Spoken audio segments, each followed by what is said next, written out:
বছরের শেষে এসে নতুন শীর্ষ ধনী পেল এশিয়া।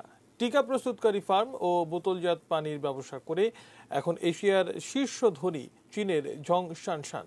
শান আগেই পেছনে ফেলেছিলেন ই কমার্স জায়ান্ট আলিবাবার প্রতিষ্ঠাতা জ্যাক মাকে। এবার পেছনে ফেললেন ভারতের Reliance industries chairman Mukesh আম্বানিকে।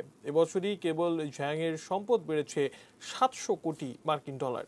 BBC অনলাইনের এক প্রতিবেদনে এই তথ্য জানানো হয়। ঝং শানশানের মোট সম্পদের পরিমাণ এখন 7,780 কোটি মার্কিন ডলার। ব্লুমবার্গ বিলিয়নিয়ার ইন্ডেক্স অনুযায়ী ঝং এখন বিশ্বের 11তম শীর্ষ ধনী। ঝং পরিচিত বেশি লোন ওলফ নামে। ঝংয়ের কর্মজীবন বেশ বৈচিত্র্যময়। সাংবাদিকতা, মাশরুমের চাষ এবং স্বাস্থ্যসেবা খাতে কাজ করেছেন তিনি।